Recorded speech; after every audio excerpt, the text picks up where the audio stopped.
Thank you so much for being here. I'll pass it over to Nick as everyone starts to get settled. Fantastic. Thank you, Daniela, and thank you everybody for joining us. We're so excited that you're here and you've carved out time. We're in for a real treat today with our Community Concussion Talk. Today's title is Navigating Mental Health and Concussions, Insights on Mindfulness, Mental Health Research, and Lived Experience. A few thank yous before we dive in, but first off, just to introduce myself, my name is Nick Reed. I am an associate professor in the Department of Occupational Science and Occupational Therapy at the University of Toronto. But I think more importantly for today, I'm very proud to be the Knowledge Translation and Patient Engagement Lead for our Transcendent Concussion Research Program. And as part of our knowledge translation platform, we're bringing you our Community Concussion Talks. What I will do in a moment is pass it over to the amazing Daniela Testani to carry us through and moderate today's session. But often we run out of time for thank you, so I want to do that before we dive in. So first and foremost, I want to thank our speakers today, Felicia, Ali, and Andrian for sharing their time and expertise. Can't wait to hear everyone's words today. Also to Roger Zemek and the full Transcendent Concussion Research Program team for all the support. And to the Ontario Brain Institute for allowing this to all take place. We're so grateful for your support.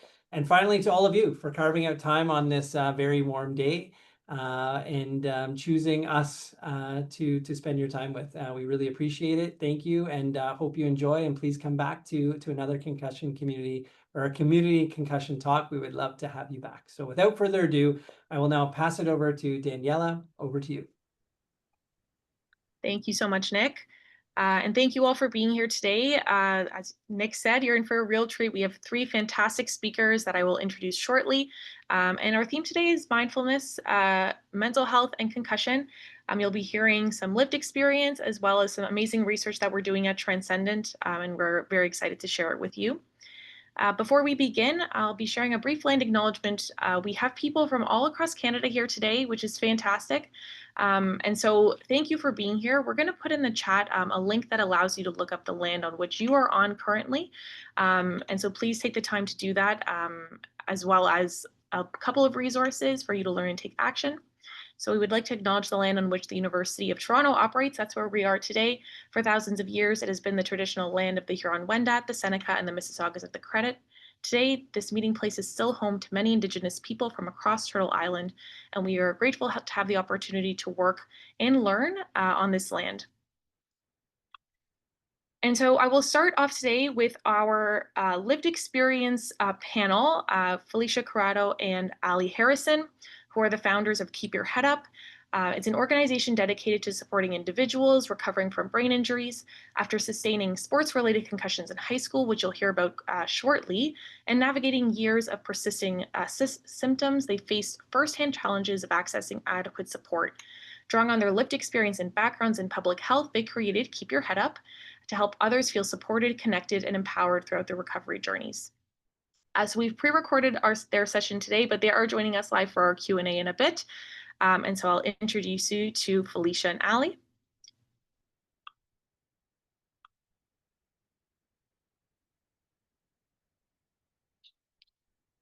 I'm joined here today with Felicia and Ali, who are two fantastic members of our Community Advisory Committee, as well as the co-founders of Keep Your Head Up.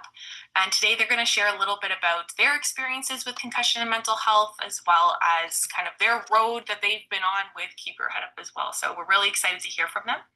I'll pose a question to you both. I would love for you to share your story a little bit with us, your experiences with mental health following your concussion, and maybe if you can share some of the most challenging moments that you faced and how you navigated them.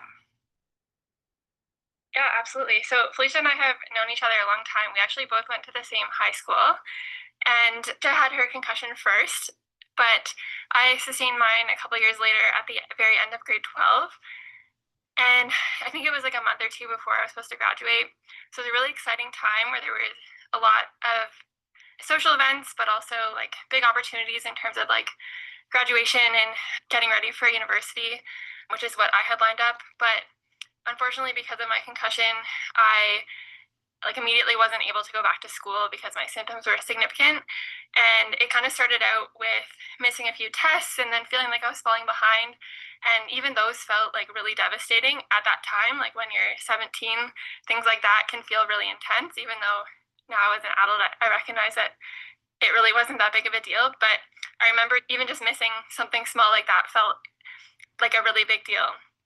And then it kind of turned into not being able to go to those big events and then having to defer my offer to university, which was really hard for me in terms of just my identity. That was a really big part of who I was, and watching the rest of my peers go off and move on to that next stage in their education was really hard for me because it was something that I worked really hard for and was really looking forward to.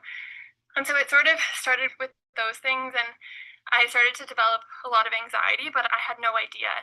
And I remember filling out the SCAT, like the Sports Concussion Assessment Tool, and I remember I'd always skip over that one because I didn't know what it meant. I always thought that anxiety was like panic attacks, and that wasn't what I was having. So years later, when I finally realized that I was actually having a lot of the other symptoms of anxiety, like irrational worry and like the physical symptoms that kind of manifest before they become panic attacks, and it was really affecting my well-being. So what ended up kind of happening is I was grieving a lot of the opportunities that were supposed to happen and like should have, could have, would have happened. And I think that's really what kind of was a turning point in me developing different mental health challenges after my injury, because no one could tell me if it was going to get better, when it was going to get better. And I just felt like I kept losing out on all of these opportunities that were really important to me and who I was. And it was all just very scary. And that's such a hard time too. Like you said, like, I feel like high school in general, you're like working towards something and you're like, I need to graduate. There's so much pressure on you as a student and getting accepted and moving on. And so that's such a hard time as it is. And then to compound that with something like a concussion is so scary. And then also like, so it feels like the worst time possible, right? Yeah, you're used to doing everything at the same time as your peers. And so when you suddenly kind of go off course, it really feels like a big deal at that stage. I think that's something that we hear from a lot of people with concussions at that age, is it's just a very unique time period where it can affect you in that way.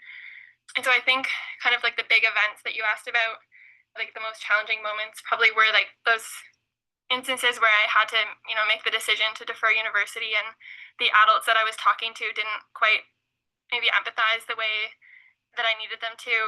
And then even when I started university, probably earlier than I should have, because like I said, it was such a big part of my identity. I really wanted to go and be part of that experience and join my peers and kind of play catch up. And so what ended up happening is I would kind of crash and burn, because I would start to get better and then take on a little too much, and then things would get worse, and then I'd have to take another term off, and it ended up taking me a few extra years to graduate. All through that process, the anxiety got a lot worse because I just kept falling further and further behind and still struggling with things that I thought that I should be over at that point. You're right. I think maybe the anxiety around, oh, I need to catch up, made it worse. And like that feeling of feeling like you're behind is so difficult to rationalize, especially as a 17-year-old, when you have like the weight of the world almost on your shoulders. So I can totally understand that. Yeah, I couldn't rationalize that taking a break would have been faster. Felicia, did you have a similar experience, different?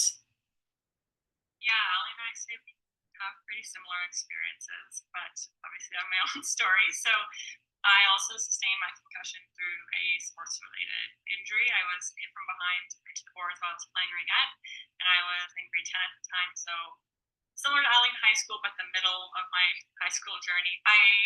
During my hit, during the game, something felt off, and I didn't end up playing the rest of the game. But it actually wasn't until later that night that symptoms started to come on, and this was back in like 2010, when the awareness in education isn't what it is today. So it actually happened to be Christmas break, so we were, me and my family were navigating and seeing, kind of monitoring it day by day, and then it finally became a point where it's like, okay, I think we need to go to the doctor. I was, officially diagnosed with a concussion back then, which was, again, I say back then, but it truly was like a lifetime ago in terms of where we've come now in terms of research and just community knowledge. But Ali always shares this as well, but my injury kind of, again, back then felt like it was the first concussion within our high school. Like it was the first one that was like, and well, not diminishing, like folks definitely had concussions, but it was kind of like, wow, Felicia, where is she? She's been gone for a month. Now it's 2 months.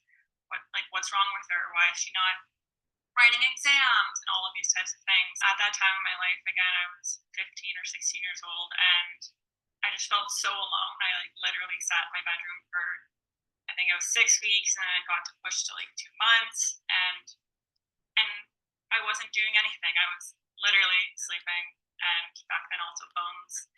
Social media wasn't, which is good because you're not supposed to be on your phone. I truly just sat with my thoughts, which was super hard. I missed out, same as Ali shared, on a lot of big things. I was actually just named the captain of my ringette team, truly the game before, and was about to get that C sewed onto my jersey, and then I actually wasn't able to play for the rest of the season, which was devastating, as being an athlete was a huge part of my life. So that loss of identity piece, I was never able to go back to play sports ever since, and that's also been a huge challenging thing that I've had to kind of overcome. But I guess another thing with the mental health challenges throughout my recovery was also the feeling of hope and trying to stay hopeful. I was seeing truly 5 doctors a week of all different natures, and it was really hard to go to all these appointments after school or whatever and have no real results come from it. So that was a hard thing to do, was trying to stay positive as time continued to move on and nothing seemed to be getting better. Yeah, that's hard too, because with your experience, you had to stop playing, and that was the moment that that stopped for you. And I think it's hard in sport where you want to leave on your own terms, you want to do all the things, you want to be captain, you want to get to do that last tournament or whatever it is, and then you can't because of an injury like that, right? And that's a story that's with so many athletes. And then the identity change that's so quick, right? That's who you are as a person, is an athlete first. You're a student, maybe your sister, daughter, but it's really that's your whole life, right? Yeah, exactly. So it was tricky, but I had a good, strong support system around me, which again we'll dive into a bit more, but that kind of kept me afloat during all this. Well, maybe switching to some more positive note, I guess, where I want to talk about Keep Your Head Up, which is your amazing initiative. And maybe you can tell the group what Keep Your Head Up is and how you started the initiative, what inspired you. Yeah, as Ali shared earlier, we both went to the same high school, and as I shared, I was the first concussion. I got my concussion first before Ali. So she knew that I was kind of navigating this confusing, socially isolating injury. And then unfortunately, Ali got hers grade 12. So she reached out to me, which was not only beneficial for myself, but also her. We were able to lean on one another in the same school, within the same community, teachers, guidance counselors, and things like that. We were able to lean on one another and share what we're feeling with the judgment-free space and not having to always explain ourselves. And so then once we both graduated high school on our own timelines, we went to the University of Waterloo, where we studied public health.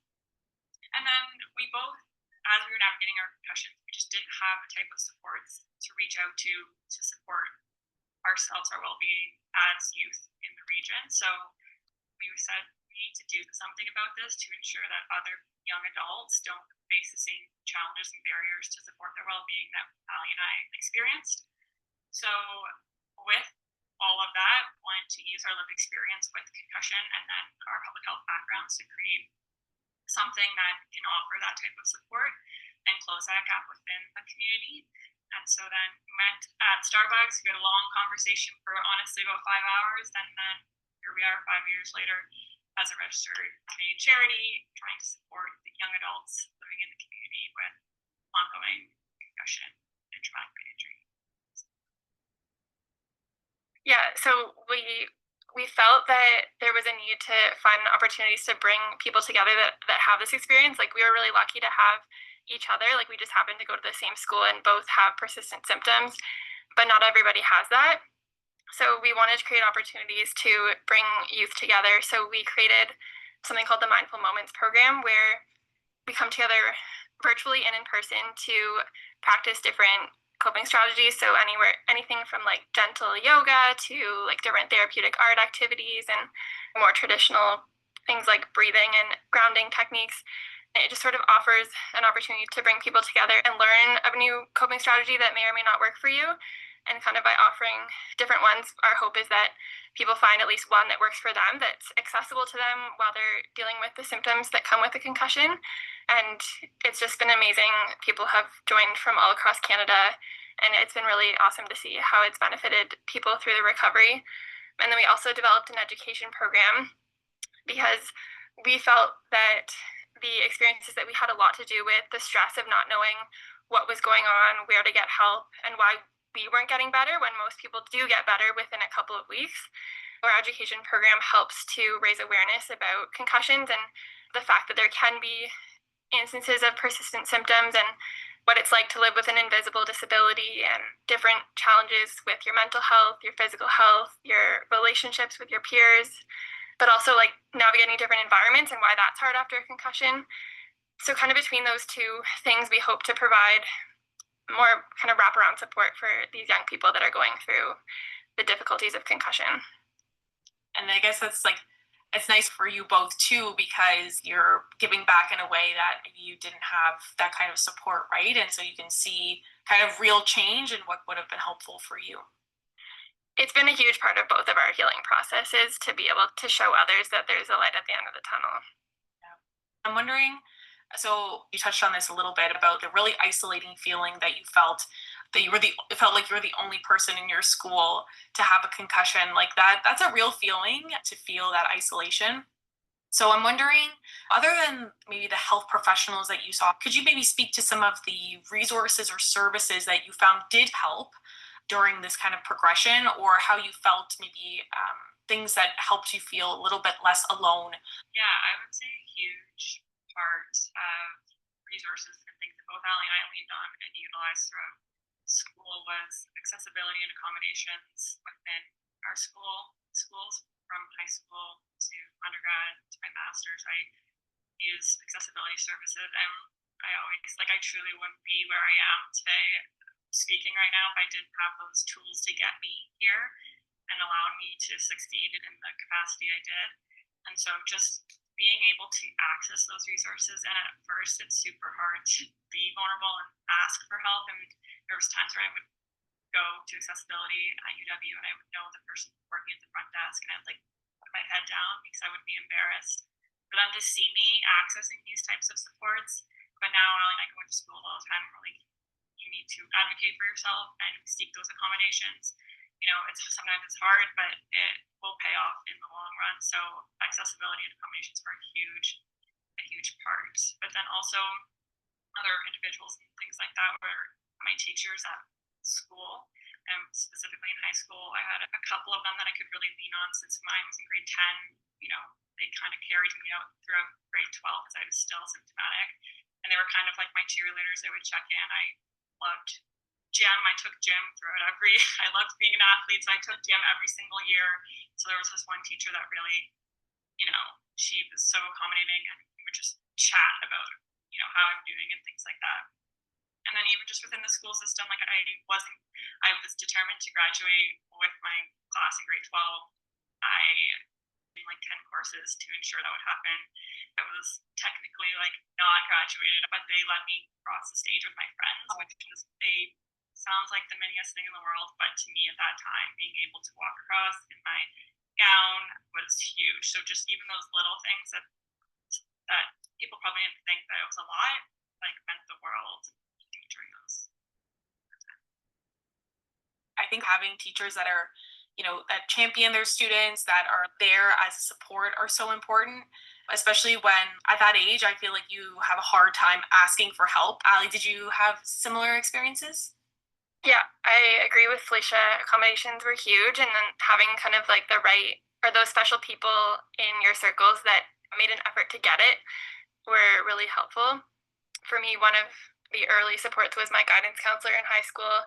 He's the one that named grief for me and helped me understand that's what I was experiencing, the grief of losing out on what kind of should have happened and what opportunities should have been available to me that got taken away. I think the other piece is having clinicians that are willing to kind of recognize when there's something going on that's outside of their scope, and they refer you to someone that can maybe help you and figure out if there's something else going on. when my symptoms kind of were persisting for a few years, it really started to get hard to keep hearing, like, we just have to wait and see, time will help, and you just need to keep resting. And we know now with the current evidence that there are a lot of things you can do in active recovery to help with concussion recovery, but at the time that wasn't necessarily super well known. And eventually I kind of fell into the hands of an optometrist that specialized in brain injury and was diagnosed with visual dysfunction that would never have gotten better with rest. And so when that was finally diagnosed and I was able to show that to my school and even just have my own understanding of what was going on and why I was having these difficulties with reading and these ongoing headaches. And so I think even though that's not mental health, it fed so much into why I was experiencing anxiety and really struggling with my mental health and not getting better, because little pieces of what was going on weren't identified in a timely manner. So I think I'm really thankful that I had people kind of pass me on when it was needed and being able to connect to different people and identify like the different pieces of what might be happening. Yeah. And yeah, it's true. As time goes on, more research is done. Like now you have the evidence, like now you have like tangible things, but 10, 15 years ago, that wasn't a reality, right? So that makes things so much harder to navigate. We've alluded to it multiple times, but another huge thing was having someone who understands it firsthand. Ali and I, from the day one to this day, we have, different challenges now as we're getting older, but, having that sense of a support network, peers, whether it be, a peer support group, wherever it is, someone who understands it firsthand and not having to explain yourself is another huge type of resource that you can use. Yeah, it's like the unspoken understanding that you share, like that you've been there, like, and it's almost good that that you went through it at different times, I guess, because you were able to lean on each other, I guess, after the fact, Ali, when you went through it a little bit later. So that's great. So we're going to transition a little bit now to talking a little bit further about some of the mental health challenges that you both experienced during your recovery. What are some things, I know we talked about, anxiety and isolation come up. Maybe you can speak to those a little bit more, as well as some strategies or tools that helped you both manage these during your concussion recovery. Yeah, I think in terms of isolation, we had each other, but the rest of the world kind of constantly needed to be explained, or we constantly had to explain to other people that we were still feeling symptoms and we were still, dealing with it, even though they couldn't see it. I think the invisibility of it made it really hard because we had to constantly explain ourselves to the other people in our lives and make it known that we were still having symptoms. And, there were challenges with like people wondering if we were just looking for attention because the rest of the people that they knew recovered in 2 weeks. And so why were we still having symptoms? But I think one of the biggest things was learning to get to know your body in a new way. Like I used to always say, like, I can't rely on my body to do the things that I want it to do anymore. And that was just, I think, the hardest part. Like as a high achieving student, like both Felicia and I, on top of being athletes, we were also very dedicated students, and suddenly like learning was totally different and things were hard in a way that they had never been hard before, and kind of having to relearn how to learn was really hard. And even just like knowing how much energy you were going to have. Like I remember trying to plan my like writing my papers and studying for exams was impossible because I didn't know how I was going to feel a couple hours from now, let alone like each day for the rest of the week. And it got really hard to kind of stay on top of things when I would all of a sudden have symptoms, and then I would develop this like anxiety and panic that, great, now I'm not going to get this done, or I'm not going to do this well, and then I would like feel worse. And so it was just sort of this like vicious cycle of not feeling good and then mental health symptoms coming in and just kind of like everything getting worse. I can pop in. I think also a big one that I actually think about till I saw the questions you provided, Daniela, was I was extremely anxious avoidant.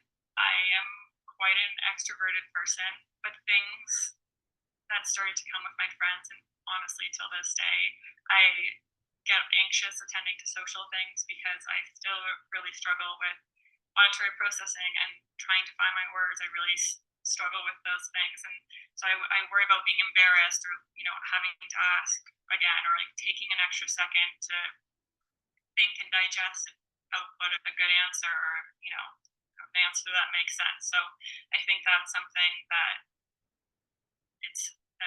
further adds to that isolation piece. I would be so excited to go somewhere, but then getting anxiety about going because of the symptoms I just explained, and then there I am again, like sitting in my bedroom, kind of hemming and hawing and wondering what everyone's doing, and further isolating myself at that point. I'll also just share one more example on my side about the invisibility piece.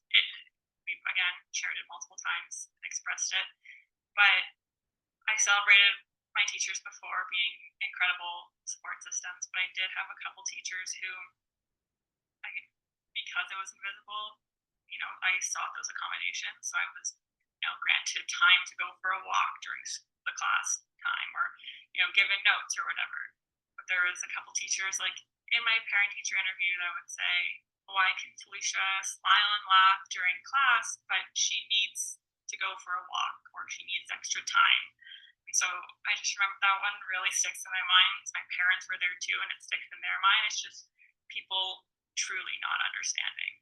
I can look fine, I look fine now, Allie looks fine now, but we're dealing with a lot of other symptoms and things that we can smile but still not be okay. So that was another big one, that example that still sticks out in my mind like 10 plus years later.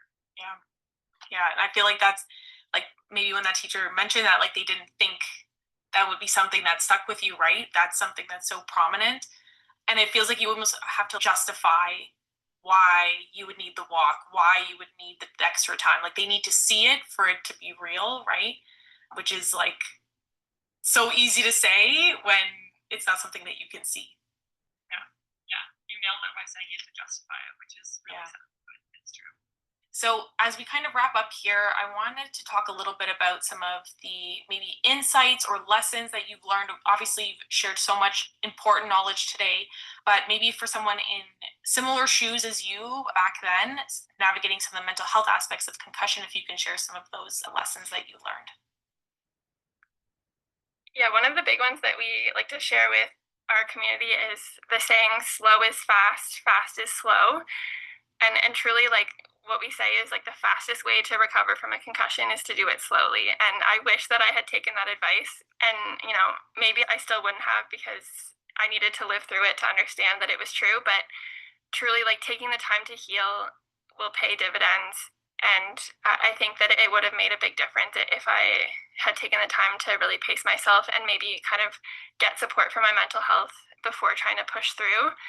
And I think we've come a long way in terms of mental health awareness. So hopefully there's less people that are in my shoes where they go a few years before anyone, brings up the word anxiety. But I think that, taking your time as hard as it can be, and maybe taking time off from school, it really is the best thing to do. And then turning to community, finding people that understand. If you don't have a Felicia in your life like I did, coming maybe to a program like Keep Your Head Up, to meet other people that get it, I think can be really healing for those mental health pieces. Yeah, and I'll also just add that recovery isn't linear.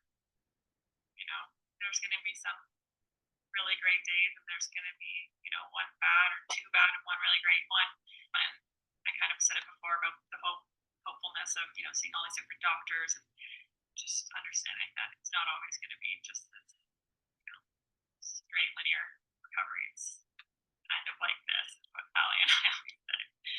And I guess, again, alluded to multiple times, but just always ask for help. It's vulnerable, it's hard sometimes, but yeah, it's the insight that I think we both have is put your hand up and ask for help. I think that's a great place to maybe transition to kind of a call to action that you both have. Like, you've mentioned so many things, but maybe some changes that you would like to see and how mental health after concussion is understood. We talked a lot about, the school, like your school, and like the role that your teachers have played in like helping and hurting, after a concussion as well. So maybe how can people and communities work together to improve that care? I think off the start, and I think things have definitely improved since our initial injuries were diagnosed, but including the mental health aspect part of this whole process to begin with, and Ali shared, like her psychologist really helped her, implementing that before it gets to a year or 2 years when things have kind of spiraled. Another thing would be sometimes we always just look at return to work and return to play or return to school, and sometimes it's more than that.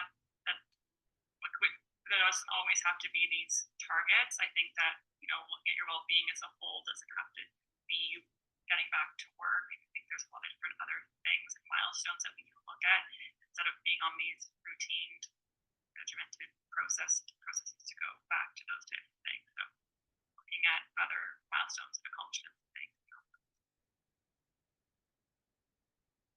Yeah, I think like thinking about what back to normal means, like you want to get back to normal, but that normal might not look like it did previously, and things will change, but that's okay. So I get that. Ali, do you have any final thoughts? Yeah, I think aside from like better access to mental health support, I think something that we both really want is for concussions to be recognized as these kind of high risk conditions. Like, not everybody will have long-term challenges from it, and we certainly don't want to label it that way, but for some people it can have like long-time impacts on learning, which can have implications on like education. Like, someone from, like, we had a lot of support at the time, but I could very easily imagine a scenario where what happened to me meant that someone never pursued more education, or was never able to get a job that they previously were capable of getting. And that impacts health for a lifetime, those types of opportunities. And so I think making sure that people are supported with different learning challenges that might come up, and screen for different mental health challenges. If we do that early, we can help make sure that youth are able to reach their potential, because someone without a support system might fall through the cracks, and they do. We know that there's a lot of undiagnosed brain injuries in vulnerable communities, and can only imagine how that's compounding different health issues that they have. And then I think having better awareness, so like the things that we didn't know that kind of fed into the stress that we faced. So having more education in schools about what it looks like to have a concussion, and what it looks like when it's kind of one like ours, where the symptoms are persistent. And something that I was exposed to before we started Keep Your Head Up was a concept called social prescribing. And that's basically where your primary care provider can help direct you to different supports in the community, like a Keep Your Head Up program that can support your health in a way that maybe isn't traditionally medical. So different programs that support your social health and help connect you to a community, and different activities that can support your well-being. If we could connect them to programs in the community where they can learn other positive coping strategies, or get into art, or get into more gentle movement, instead of just telling them to wait for them to be able to go back to hockey, or whatever other activity they're used to doing that they aren't able to do during concussion recovery. I think that we could make a big difference in mental health outcomes if we could kind of support people in pivoting early. Because what happens, and what happened to Felicia and I, is the things that we used to lean on when we were stressed or having a hard time, they weren't available to us. They were like on the no list of what not to do when you have a concussion. So making sure that people have opportunities to try out new coping strategies is really important. That's great. Felicia, any final thoughts from you? No, Ali killed it. Amazing. Well, thank you both so much for sharing. I know that this conversation is so important, and we're looking forward to our Q&A in a little bit. So thank you both again, and we'll hear from Dr. Andréan Ledoux next.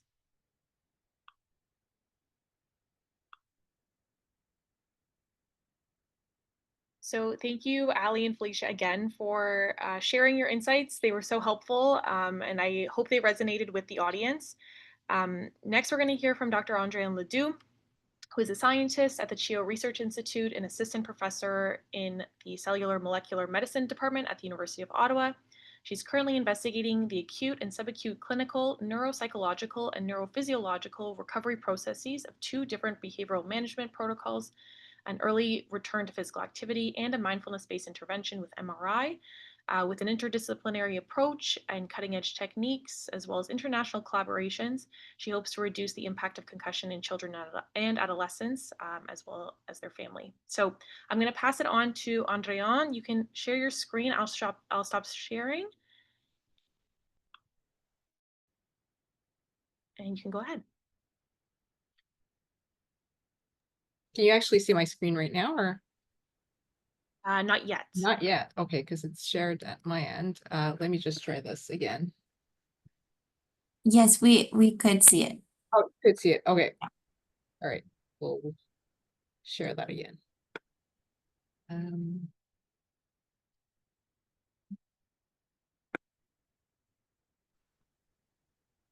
Looks great.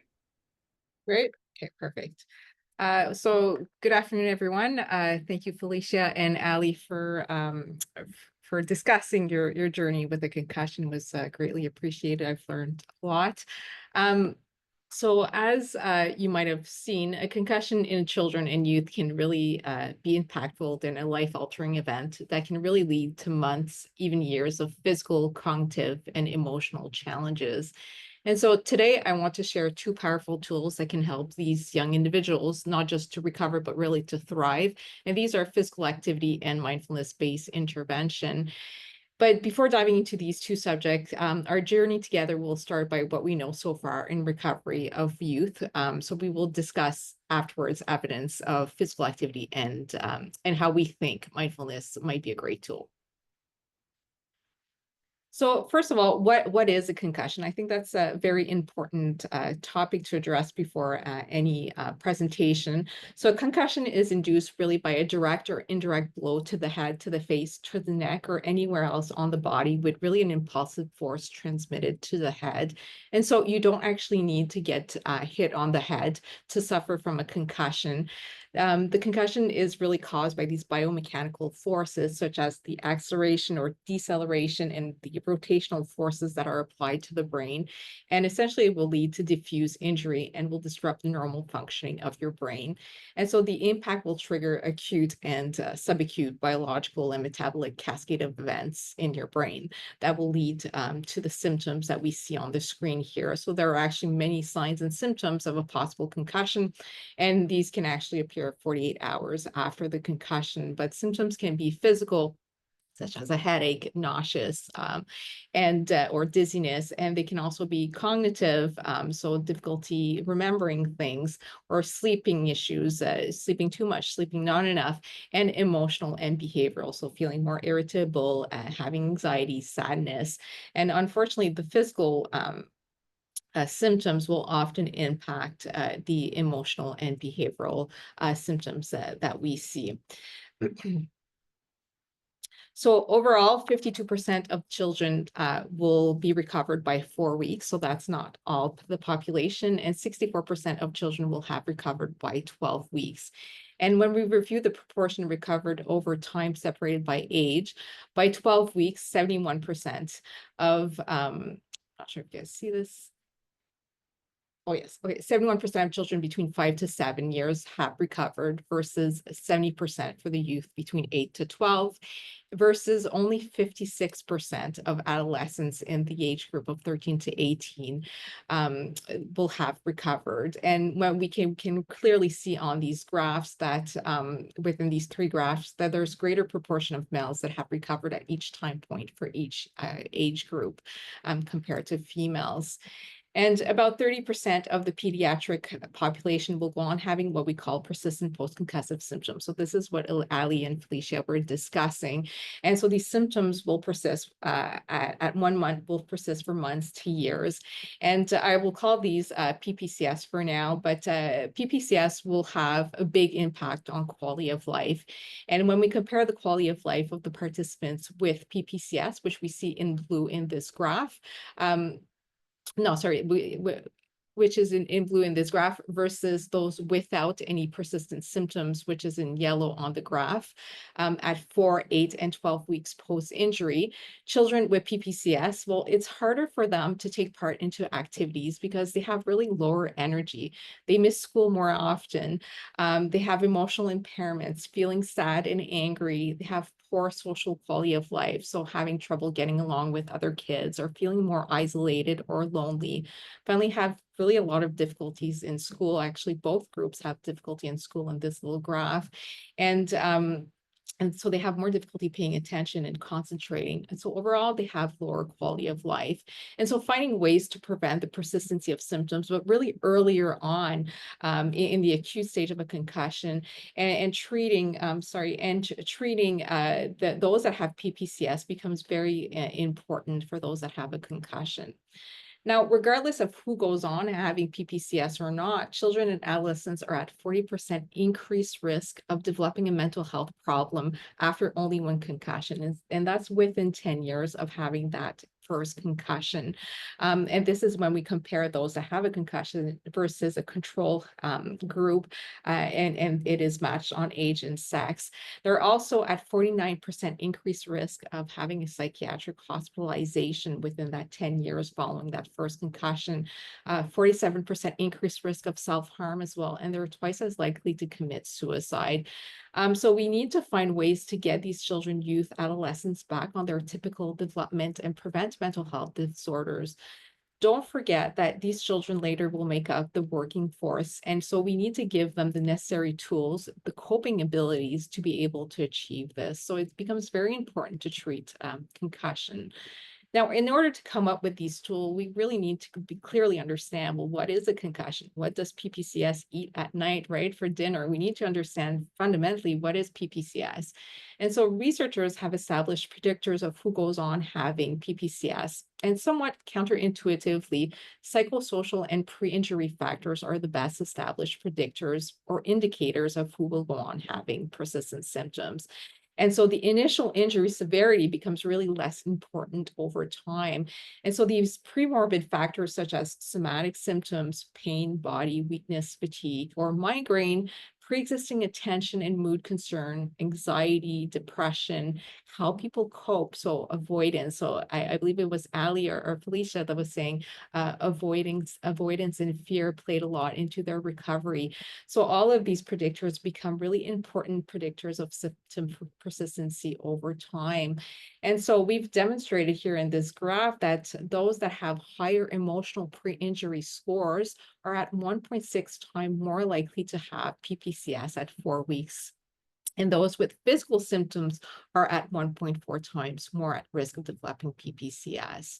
And so given the importance of pre-injury symptoms and psychosocial factors in predicting poor outcomes, really the rationale for acute intervention, such as physical activity and psychologically informed treatment, becomes very strong.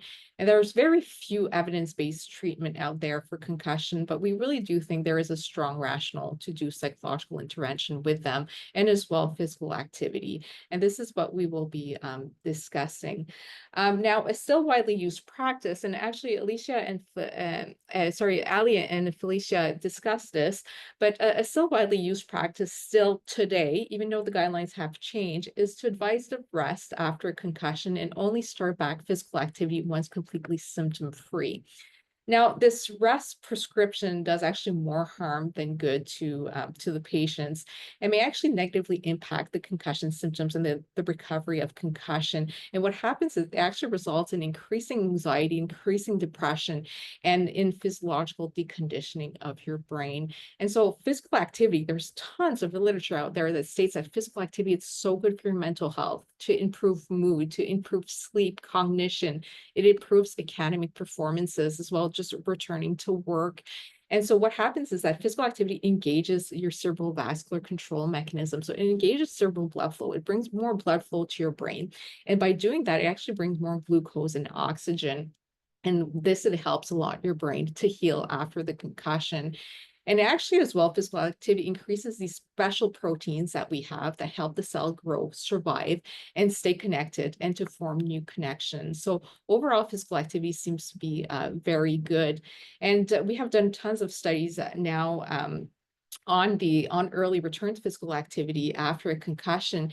And we have shown with a randomized clinical trial that in those that actually adhere to an intervention of early return to physical activity after a concussion, so at 72 hours after a concussion, it actually reduces the risk of having PPCS. It actually reduces your symptoms as well at 2 weeks and 4 weeks. And we have shown that it's actually safe to return to physical activity at 48. It's actually now safe to return to physical activity at 48 hours after your injury. But we have shown that it's not actually just light physical activity. One might think that it's light physical activity that you need to do after a concussion. But what's actually important is actually to start moderate to vigorous physical activity. And we've shown here in this graph, I'm not sure if you see my arrow here, but we've shown that actually returning to about 300 minutes in the first week of moderate to vigorous physical activity will decrease significantly your symptoms. But if you do too much physical activity or not enough physical activity, it will not help reduce your symptoms. And we have also shown that actually in the second graph, that moderate to vigorous physical activity is actually associated with better quality of life at 2 and 4 weeks. And more precisely, emotional quality of life. So the ability to reduce anxiety, having more energy. And in these kids that did about 300 minutes of moderate to vigorous physical activity within their first 2 weeks after their concussion, they had a normal quality of life ranking after that. So we thought that was very interesting. Now, physical activity might not be for everyone returning to early physical activity, and some might still have difficulty even though they return to physical activity. And so we thought of starting to do mindfulness-based intervention. And so this would be more of a psychological intervention earlier on after the concussion. And so what is exactly mindfulness? So mindfulness are present-centered intervention that encourages acceptance of thoughts and emotion as they occur in the moment without judgment. And so essentially mindfulness are designed to promote better affect regulation, which might reduce psychological distress and stress after a concussion. So let me explain a bit what I've just said. So mindfulness have actually been shown to improve attentional focus, cognitive flexibility, depression, anxiety, self-concept, increase resiliency and academic achievement, and in youth without a concussion. And it has also been shown to reduce affective reactivity and fear as well. And so MBI seems to be effective at treating these pre-injury predictors that I was discussing earlier on of PPCS, such as mood disorders, somatization-related illnesses, headache disorders, so migraine, and chronic pain. And so the theoretical model here is that during a stressful event, so for instance, you have your concussion and you're returning to school or you have an exam, that is quite a stressful event post-concussion. And so some might have these maladaptive behaviors. So for instance, repetitive negative thinking or avoidance, which may trigger negative appraisal of stress. And so this can actually increase psychological distress. So for instance, anxiety or rumination, and might contribute to increasing symptoms, so these physical symptoms that you have, and reducing quality of life. And so we think that mindfulness may actually decrease the symptoms and actually might be able to reduce the risk of persistency of symptoms by really fostering these adaptive behaviors. So for instance, acceptance of thoughts or bodily sensation through these three internal processes that we have, which are attentional control, so being able to attend in the present moment, having emotional flexibility, so emotional regulation, and being really self-aware of one's bodily sensation. And so MBI may actually be able to regulate these maladaptive changes in the brain to increase resiliency, improve symptoms, and improve quality of life. However, despite all of this, there's actually right now no studies that have been tested for mindfulness in pediatric concussion recovery, and really minimal in adults as well. And so research is really needed to explore the role in preventing long-term symptoms. Now, MBIs show really promises, but the issue right now that we face is that there's a significant accessibility challenge. So they are very costly. So the traditional approach really requires a therapist. It requires in-person as well, weekly meetings for about 8 to 16 weeks, which might be quite challenging for parents and youth. And so there are a lot of barriers limiting the access to mindfulness, but we do think that digital therapies might be a compelling alternative. And as you know, there's a bunch of apps out there that do mindfulness-based intervention. And so what we have done here is we have partnered with an app developer called Mobio to create this mindfulness-based intervention for adolescents, and we haven't proven its efficacy yet, but we have proven its feasibility. And so we've developed a targeted mindfulness journey that consists of 4 to 8 weeks custom-made program for youth with concussion. And so the program includes psychoeducation, so weekly psychoeducation on how to manage my emotions, how to manage my thoughts, how to manage my stress, for instance. We have journaling events, audio recorded lectures, guided meditations such as body scans, breathing exercise, walking meditation. And so each module is kind of unlocked as the child progresses through the program. So the intervention is standardized for everyone.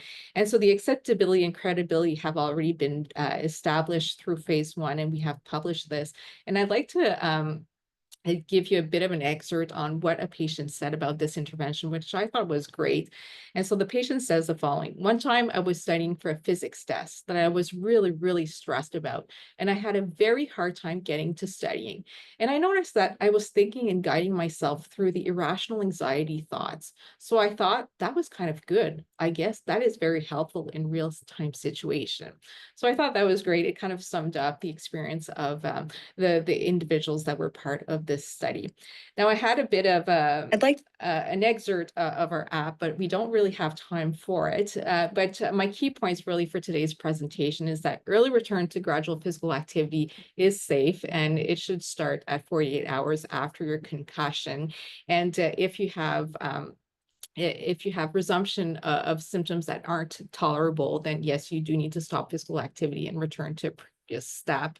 But in generally, physical activity is safe, and moderate to vigorous physical activity is safe as well.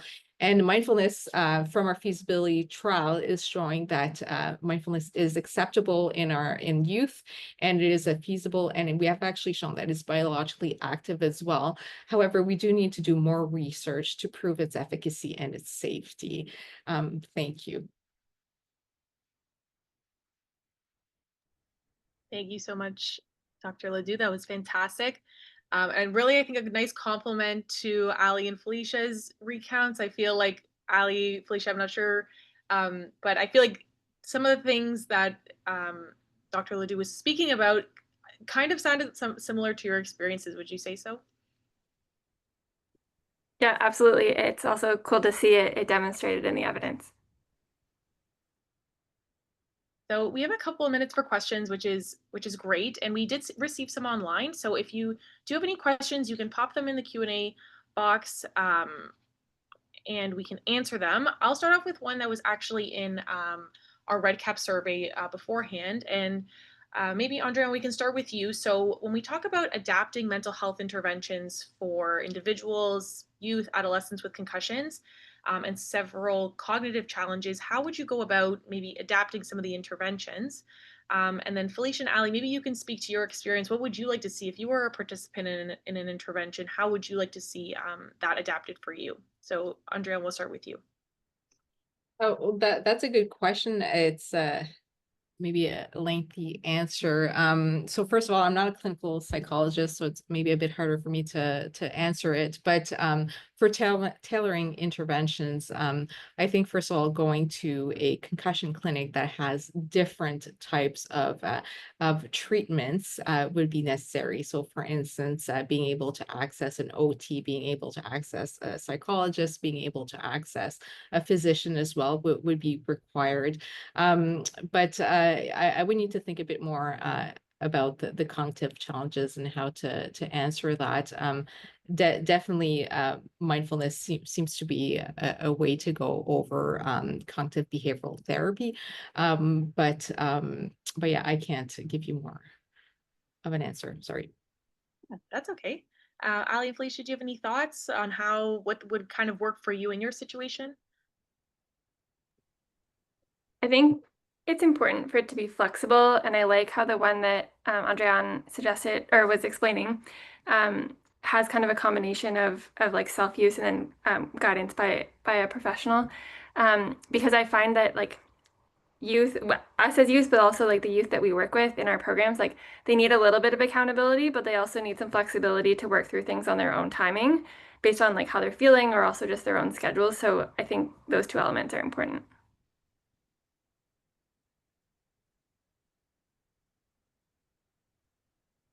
That's great. Thanks, Ali. I think you're so right. I appreciated it too as well, Andrea, on some of your slides. You mentioned like some of them, are 10 to 15 minutes. That's a really short amount of the day that you really need to be kind of tuned in. And so I think that's super helpful. So thank you for that. I might ask maybe just one last question. Maybe Felicia and Ali, I'll let you go first. So there's a lot of people on the call today that have a history of brain injury. We have people with lived experience here. How would you say, I mean, I know the situation was not overly positive for you, but how would you say that brain injury has helped you, I guess, in your careers, in keep your head up? Maybe you can speak to that as we end off. Oh my goodness, I feel like there's so many positive things that we can say as a result of something that truly did change our life trajectory. I think the resilience piece is a huge thing. And then speaking up for myself and advocating for in other parts of my life. I could go on forever, but maybe I'll let Ali answer or share her thoughts. You're muted, Ali. Oh, you're muted. Yeah. I think just empathy, like for all types of life situations, that there's so many things that people can face that are out of their control and that are invisible. And I think having to live through that helped me be able to recognize it in other people better. And that's a gift that I'm really grateful for. Thanks. That's great. So as I'm just being mindful of the time, being mindful and mindful of the time that we're at the 5 o'clock mark. So I want to thank everyone, Felicia, Ali, Andréane, for your time and your expertise today. Brenna has popped in the chat a survey to give us some feedback on our session. If you liked it, if you didn't, we'd love to hear from you. And there's some really great questions in the chat. Ali, Felicia, and Andréane, if you're okay, I'll send them along to you for you to answer. And I'll pass it over to Nick for final words. Thank you, Daniela, and thank you to our amazing speakers today. And thank you to everyone for joining us. Please come back to our Community Concussion Talks. We're so excited to be able to deliver these on behalf of our Transcendent Concussion Research Program. And we'd love to see you again. So have a great rest of the day. Stay cool to all those experiencing hot weather today, and have a great rest of your day. Thank you. We appreciate it. Thank you.